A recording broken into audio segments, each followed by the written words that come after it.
We were told 3 partial meltdowns, don't worry about it. Now we know it was 100% core melt in all 3 reactors.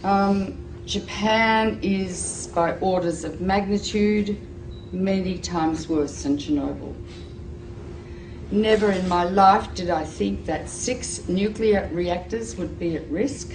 Well, TEPCO is like the little Dutch boy. All of a sudden we have cracks in the dike. You put a finger here, you put a finger there, and all of a sudden new leaks start to occur, and they're overwhelmed. Literally making it up as they go along. We're in totally uncharted territories. You get any nuclear engineering book, look at the last chapter, and this scenario is not contained in the last chapter of any nuclear engineering textbook on the planet Earth. So they're making it up as they go along, and we are the guinea pigs for this science experiment that's taking place. All radiation is damaging.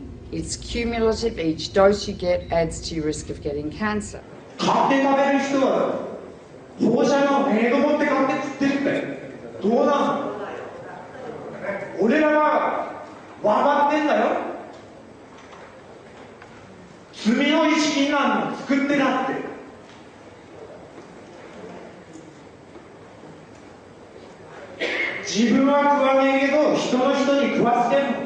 Within days of the Fukushima Daiichi catastrophe beginning, we were getting fallout coming down in rain in the United States, not in insignificant quantities. And also, of course, the seafood, not only does the ocean's currents bring the radioactivity this way, but also the sea life itself, the bluefin tuna, migrated from Japan to North America and carried the radioactive cesium in its flesh over here. Wow, not a good time to be eating tuna. The food chain remains contaminated for hundreds or thousands of years, and we'll start seeing lung cancer and leukemia, I think 2 to 5 years from now. And then solid cancers will start appearing 15 to 60, 70 years later.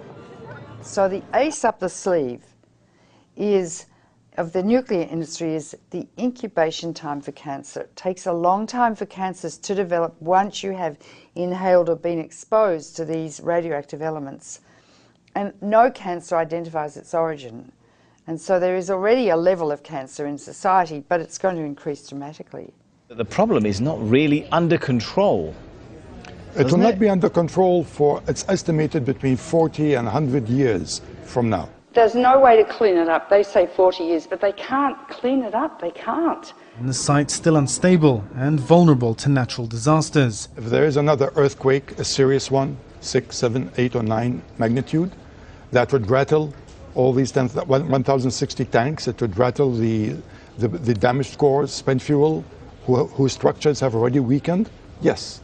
That's a potential very, very serious threat. Approximately 300 tons of water was filtering through the site until early this month, becoming laced with radioactive materials and then seeping into the sea. Another factor is the ever-increasing amount of water accumulating inside damaged infrastructure. Once it makes its way into reactor buildings, it mixes with radioactive isotopes. For months, TEPCO workers have been pumping up 400 tons of water every day and storing it in tanks on site.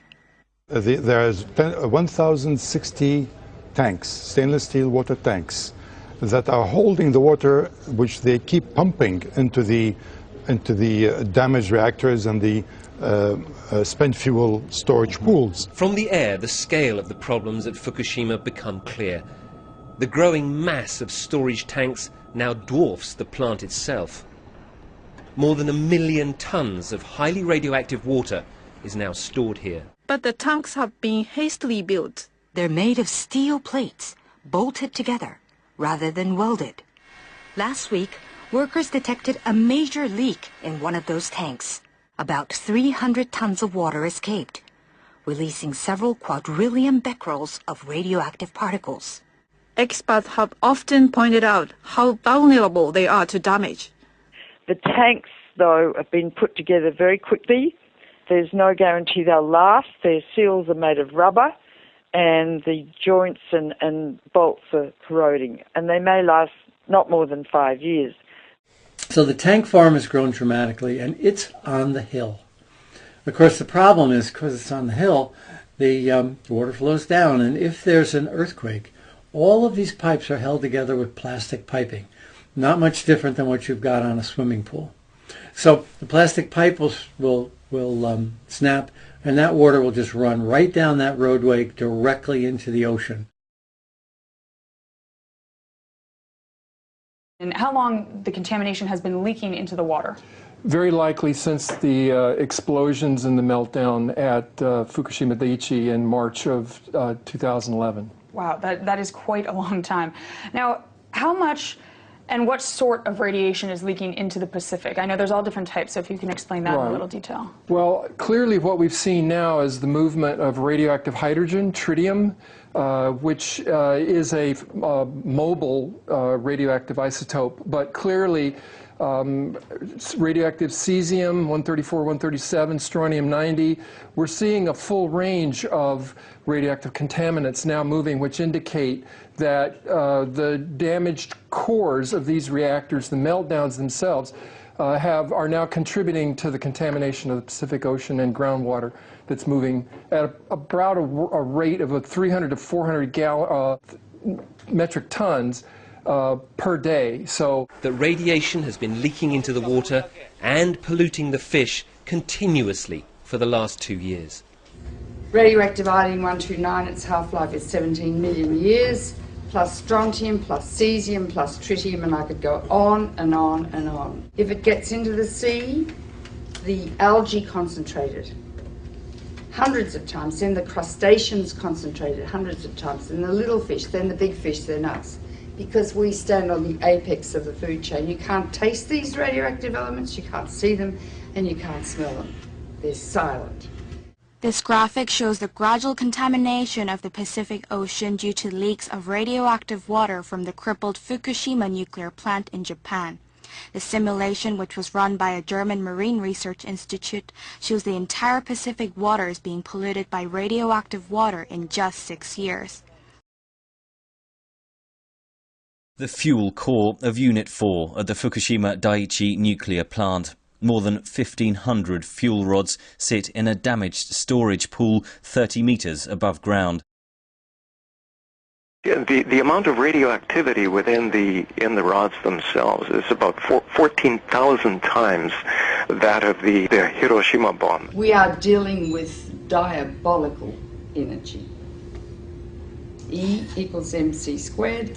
It's the energy that blows up nuclear bombs. Einstein said, nuclear power is a hell of a way to boil water. They need to remove those fuel rods from the pool because if there's another earthquake, Building 4 would go down probably, and all those fuel rods would be exposed to the air and they would burn, and they would release 10 times more radiation or cesium than was released at Chernobyl, huge amounts, and pollute much of Japan and the Northern Hemisphere. So we're in a nuclear crisis at the moment. If there's another earthquake and Building 4 collapses, which contains the cooling pool with fresh fuel, I'm going to evacuate my family from Boston.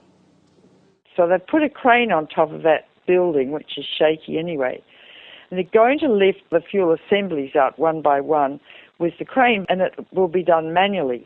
Normally, those rods are removed by computer control with millimetres to spare. It's a very delicate operation. The fuel rods must be kept submerged and must not touch each other or break. Nuclear experts warn any mishaps could cause an explosion many times worse than that one here in March 2011. Because if several rods touch each other, you could reach criticality and the whole fuel pool could go critical. Or if the rods break as they're being lifted out, large amounts of radiation would escape from the rods and the area would have to be evacuated, meaning that if the area is evacuated, the continuous operation of cooling 5 spent fuel pools and 3 melted cores would stop. Need I go on?